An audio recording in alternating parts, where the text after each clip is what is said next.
تو ناظرین السلام علیکم ورحمۃ اللہ وبرکاتہ۔ آج بیان ضرور سنیں اور اس پر عمل بھی کریں۔ تو چلیے بیان شروع کرتے ہیں۔ شب برات میں اسے غور سے سنیں، اچھی طرح سے دل و دماغ میں اسے نقش کر لیں۔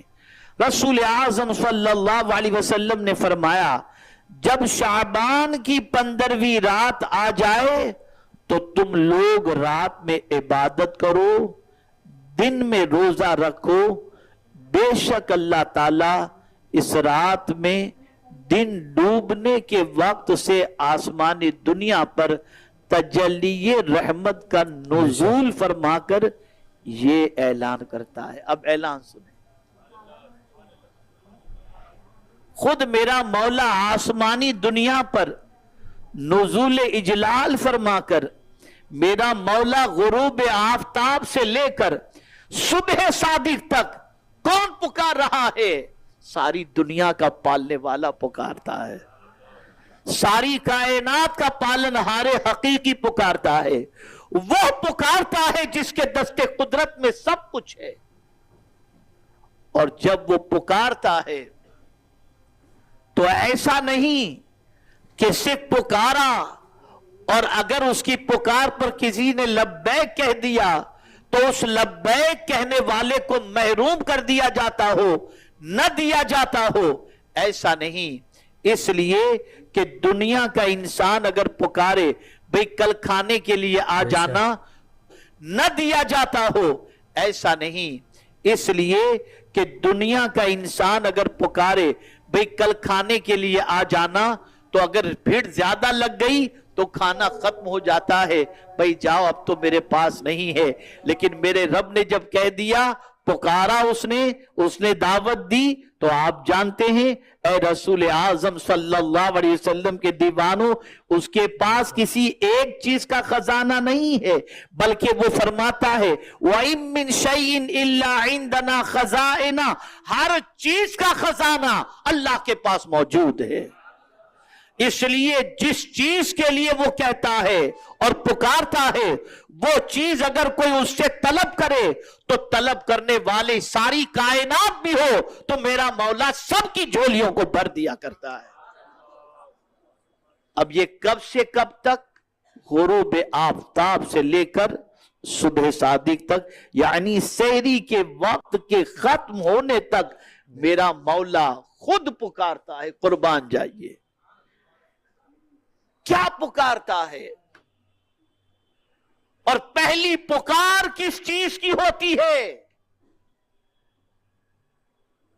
خدا را شب برات کی قدر کرو، شب برات کو ضائع کرنے سے بچو، شب برات نجات کا پروانہ حاصل کرنے کے لیے کمر کس لو، من بنا لو کہ اس رات کو ضائع نہیں کریں گے، بلکہ اس رات اللہ کی پکار پر لبیک کہیں گے۔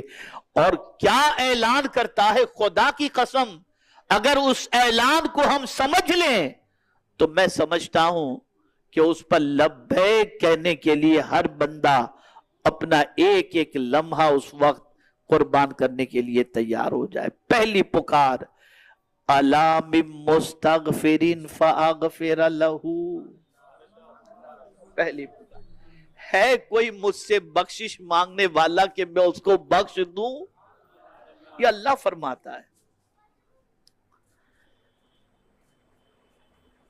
کوئی بخشش کا طلبگار؟ ہے کوئی مجھ سے معافی کا طلبگار کہ مجھ سے بخشش مانگے اور میں اسے معاف کر دوں؟ اور یہ بات یاد رکھیں، بخشش سے بڑھ کر کے کیا چیز ہو سکتی ہے؟ اگر وہ بخش دے تو بیڑا پار ہو گیا۔ اسی لیے ہمیں حکم ہے، اللہ آپ سب کو مدینہ دکھائے، بار بار دکھائے، سرکار صلی اللہ علیہ وسلم کی بارگاہ میں جا کر کیا مانگنا ہے اس کے بارے میں بھی اللہ فرماتا ہے۔ تو یہی فرماتا ہے وَلَوْ أَنَّهُمْ إِذْ ظَلَمُوا أَنفُسَهُمْ جَاءُوكَ فَاسْتَغْفَرُوا اللَّهَ، حضور کی بارگاہ میں جا کر کے بھی اللہ سے بخشش مانگو، اور میرا رسول بھی تمہارے لیے بخشش کی دعا کر دے تو تم اللہ کو توبہ قبول کرنے والا مہربان پاؤ گے. بخشش سے بڑی کوئی دولت نہیں ہے، بہت بڑی دولت ہے. اس لیے کہ اگر وہ بخش دے تو بیڑا پار ہو گیا، پھر سب کچھ نصیب ہو جائے گا.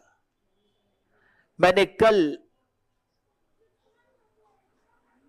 چوپڑا میں جو سنی دعوت اسلامی کا اجتماع تھا اس میں نے ایک بات بتائی تھی. علماء خاص طور پر ان کی توجہ کا طالب ہوں اور طلباء کے بھی خاص طور پر. سب جانتے ہیں کہ قرآن شریف اور احادیث کے اندر تسبیح کی بڑی فضیلت ہے، یعنی سبحان اللہ پڑھنے کی. سبحان اللہ و بحمدہ پڑھیے، سبحان اللہ العظیم پڑھیے، بڑی فضیلت ہے، اس میں کوئی شک کی گنجائش نہیں. ایک بار سبحان اللہ کہنے پر جنت میں درخت لگا دیا جاتا ہے، یہ اس کی فضیلت. اور اس کو اگر میزان کے کوئی ایک بار پڑھے تو پورا میزان جو ہے نا اسے بھر دیا جاتا ہے، اتنی فضیلت ہے سبحان اللہ کی. تو سبحان اللہ بہت عظیم چیز ہے. فرشتے بھی اللہ کی تسبیح، بلکہ فرشتے تو کیا، قرآن کہتا ہے وَيُسَبِّحُ الرَّعْدُ بِحَمْدِهِ، بجلی بھی اللہ کی تسبیح بیان کرتی ہے، بلکہ مینڈک بھی اللہ کی تسبیح کرتا ہے. اسی لیے حضور نے منع فرمایا کہ مینڈک کو نہ مارو، وہ اللہ کی تسبیح کرتا ہے. تو بڑی فضیلتیں ہیں تسبیح کی. لیکن حضرت سفیان ثوری رحمت اللہ تعالی علیہ سے ایک شخص نے پوچھا کہ حضور یہ بتائیں کہ میرے لیے تسبیح بہتر ہے کہ میں سبحان اللہ کی کثرت کروں یا میرے لیے یہ بہتر ہے کہ میں استغفر اللہ کی کثرت کروں؟ تو ارشاد فرماتے ہیں کہ سبحان اللہ خوشبو ہے، کپڑا گندا ہو تو صابن کی ضرورت ہوتی ہے، خوشبو کی نہیں. کپڑا گندا ہو تو صابن کی ضرورت ہوتی ہے، خوشبو کی نہیں. اس لیے پہلے استغفار کر لو، جب گناہوں سے پاک ہو جاؤ تو سبحان اللہ پڑھتے رہو. یعنی کہیں بھی آپ جا کر دیکھیں تو استغفار آپ کو نظر آئے گا. حضرت ابراہیم دعا کرتے ہیں تو ربنا اغفر لی، حضور سے فرمایا گیا واستغفر للمؤمنین والمؤمنات، حضور سے فرمایا گیا رب اغفر وارحم. آپ اندازہ لگائیے یہ مغفرت ہے.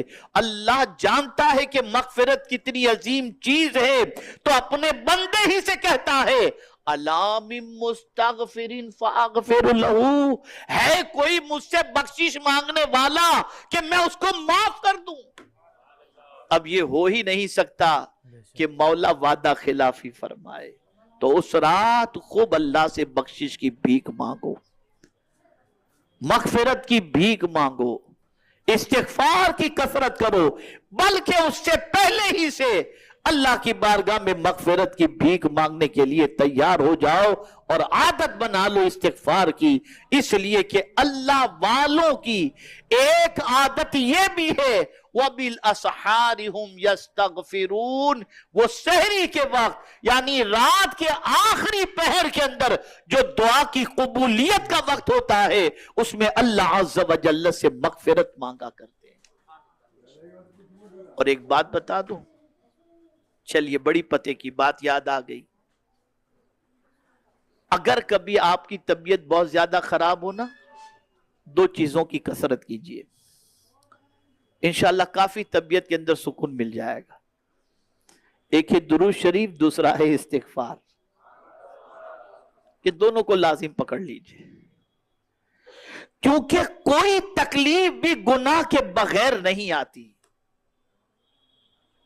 اور اگر گناہ کی وجہ سے تکلیف آئی تو پروردگار فرماتا ہے وَمَا كَانَ اللَّهُ لِيُعَذِّبَهُمْ وَأَنْتَ فِيهِمْ وَمَا كَانَ اللَّهُ مُعَذِّبَهُمْ وَهُمْ يَسْتَغْفِرُونَ.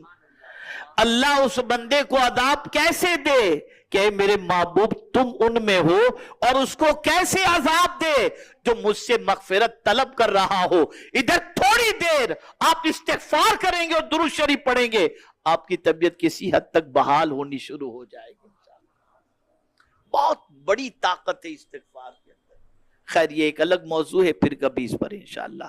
تو اللہ عز و جل کیا فرماتا ہے کوئی مجھ سے مغفرت کا طلبگار کہ میں اس کی خطاؤں کو معاف کر دوں۔ اللہ اکبر۔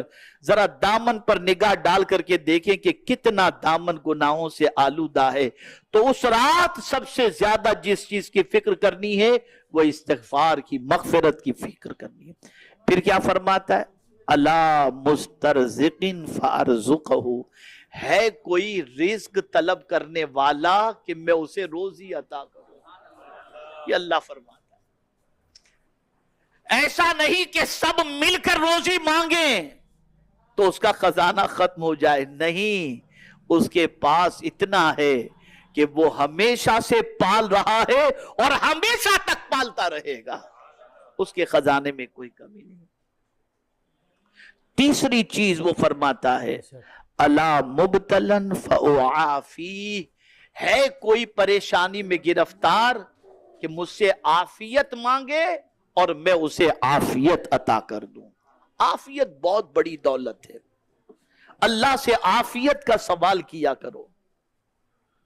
اللہم انا نسألک العفو والعافیہ، عافیت بہت بڑی دولت ہے۔ تو اللہ کے رسول صلی اللہ علیہ وسلم ارشاد فرماتے الا مبتلن فاعافی، ہے کوئی امتحان میں گرفتار کہ مجھ سے عافیت مانگے اور میں اسے عافیت عطا کروں۔ الا قضا حتی یطلع الفجر، اللہ کے رسول صلی اللہ علیہ وسلم فرماتے ہیں، پروردگار فرماتا ہے ہے کوئی عافیت طلب کرنے والا کہ میں اسے عافیت بخشوں، اور پھر ہے کوئی ایسا، یہ کہہ کر کے اللہ نے فرما دیا تم جس تکلیف اور جس چیز کے طلبگار ہو گھبراؤ نہیں، آج کی رات تو دینے ہی کی ہے، تم لے کر تھک جاؤ گے، میں دے کر کے کبھی نہیں تھک سکتا۔ دینے کی رات ہے، مانگو جو چاہیے مانگو، جو چاہیے مانگو۔ تو ناظرین ویڈیو اگر اچھی لگے تو جو ویڈیو کو لائک کرو، ہمارے چینل پر اگر نئے ہیں تو ضرور سبسکرائب کرو۔ اللہ سے دعا کرے کہ اللہ ہمیں نیک عمل کرنے کی توفیق عطا فرمائے، ہر بلا مصیبتوں سے، پریشانیوں سے، آفتوں سے، بیماریوں سے حفاظت فرمائے۔ تو چلیے ناظرین اسی طریقے کی ویڈیو آتی رہیں گی جو آپ کے لیے فائدہ مند ہو، ہمارے لیے فائدہ مند ہو۔ تو ملتے ہیں اگلی ویڈیو میں، تب تک کے لیے السلام علیکم ورحمۃ اللہ وبرکاتہ، دعا میں یاد رکھیں۔ ویڈیو اچھی لگے تو ہمارے ویڈیو کو لائک کریں اور ہمارے چینل کو سبسکرائب کریں۔ شکریہ۔